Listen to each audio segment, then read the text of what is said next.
বাঘের মুখে হাত দিয়ে জিব্বা দোষে বাঘের পিঠে উঠতে পারি না, তখন ওই আল্লাহকে স্মরণ করে আমি বাঘের ঠোঁট পাশে কামড় দিয়েছি। আমরা দুইজন এই জায়গায় বইয়া ওই আল্লাহ যা খাওয়ায় ওই হইয়ে খাই।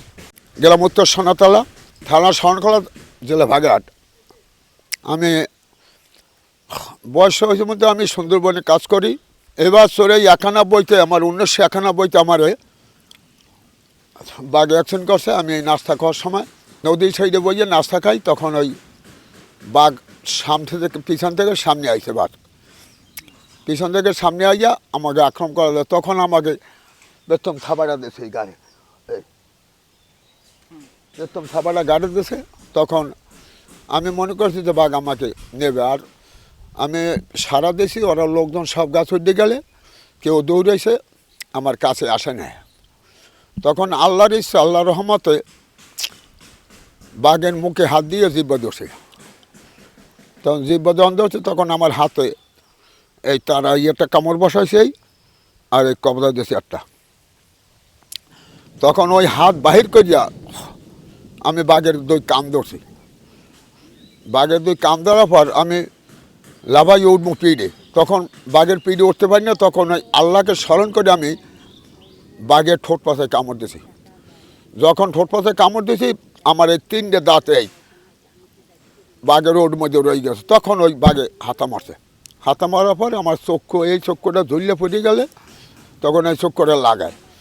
আর এই চক্ষুটা কী করেছে করতে পারি না, শেষে কী করবো, শেষে দিয়েছে না ভাইয়া। ওরা আমার যে লোক ছিল, ওরা আমার সাইডে আইসে আইয়া আমি যে তোরা আমার ধর্মের ভাই দেশ, আমার যেন বাঘ নিয়ে না তেরে, এইটা খেয়াল রাখিস। আমার তাড়াতাড়ি নিয়ে এই ঘটনা এই মংলাপাড়ের উপর ঝাইনবাড়ি করমজাল, তোরা আমার একটা খেয়াল করে আমার তো বাঘ নিতে পারে না, আমার একটা মংলাপাড়ে পৌঁছাই দে। তখন মংলাপাড়ে পৌঁছাই দিয়েছে আমার তোর আমাকে মংলা পাতি হাসপাতাল উঠে ডিরেকশন করিয়া, যখন তখন খুলনা আমার 250 বেডে পাঠাইছে। তখন 250 বেডে আমি 1 মাস ছিলাম। প্রিয় দর্শক, আমার 2টা চক্ষু নাই, আমি তো বিক্ষে চিক্ষে করি, ওই তাহলে মানুষকে সাহায্য করে, ওই দিয়ে চলাফেরা করি। এটা কত সালের ঘটনা?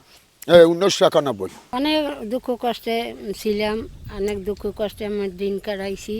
আমার 3টে বাচ্চা কাচ্চা, 2 ছেলে 1 মেয়ে। ছোট ছেলে এখানে বুকের দুধ খায়, সেই সময় হের চোখ গেছে। তারপরে শহরে রয়েছি, শহরে বইয়া ওইয়া চাইয়া চিনতে আনিয়া ওই পোলাফান লইয়া খাইয়া এবার 6-7 মাস পরে দেশে আইছি। দেশে আইছি পর সবাই আমার আপনজন এই গ্রামবাসী সবাই কিছু সাহায্য করছে, হাইয়ের দেয়া দিন কাটাইছি।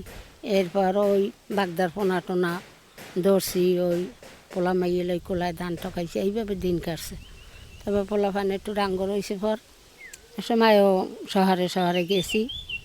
এবার বিয়ে থা করাবার পরে আর আমি শহরে আর যাই না, লোকজন দিয়ে ওনারে শহরে পাঠাইতাম, এই দিয়ে সংসার চলতে। পোলাফান বিয়ে থা আছে, পোলাফান হারা তো হাগর সংসার হারাই চালাইতে না। এরপরে এই প্রতিবন্ধী একটা বার্তা দেশে, হ্যাঁ তো কী হয়, ডাক্তারি পয়সা হয় না, 3 মাস পর দেয় 2500 টাকা। এমন আছে 5,000 10,000 চলে যায়। কুরবানিতে লই গেছি, এরকম অসুস্থ হয়েছে খুলনাতে, হ্যাঁ পেটে ব্যথা হইলে আর পেশা বন্ধ হয়ে গেলে, হ্যাঁ খুলনা লই গেছি। হাতে 15,000 টাকা 18,000 টাকা খরচ হয়েছে। দাঁড় কর্জ হরিয়া নিয়ে খরচ করছি, পোলার নিয়ে দেখাইছি। এইভাবে দিন কাটছে। এখন ওই একটু সমস্যা ভিড় একটু দোকান দিয়েছে, সেই দোকানটা চালাই, হাতে তো পেট চলে না। হাতে ওই বেচা কিনে হয় 400, 500, 700, হাতে কী হয়, হাতে আর কয়টা ব্যবসায় বোঝেন, এই একটু 500 ভরি পয়সা হয়। আর ওই প্রতিবন্ধী বার্তা দেয়, ওই টাকা কয়টা অত ডাক্তারি খরচা হয় না। হ্যাঁ অনেক কষ্ট করছি। 2 ছেলে, হ্যাঁ 1 মেয়ে। আমি তেনু বিয়ে থা নাতি নুতি হেরা ওই আদর্শ গ্রামে থাকে, আর আমরা 2জন এই জায়গায় বইয়া ওই আল্লাহ যা খাওয়ায় ওই হইয়ে খাই।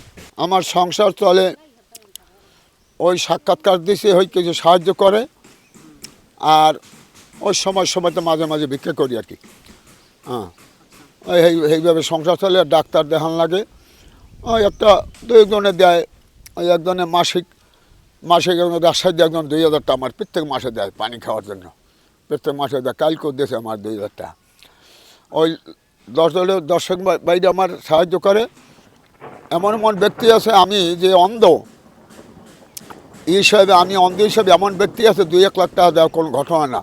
সবই তার আমি কীভাবে চলাফেরা করতে পারি এইভাবে আমরা আপনারা একটু না, তাতে সংসার চলে না, কেন বেচা কিনে খুব কম তো, কেন লোকজনের সাহায্য আগে করতে মানে এই বছরের করেন না বেশি। আগে সাক্ষাৎকার খুব ভালো পাঠাতেছিল, এখন আর দেয় না। আর যারা চ্যালেঞ্জ আইতে যেটা দিচ্ছে সেইটা ছাড়ছিলে, সেইটা কিছু পয়সা পাইলাম।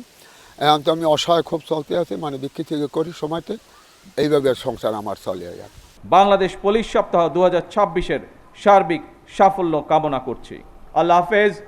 বাংলাদেশ জিন্দাবাদ।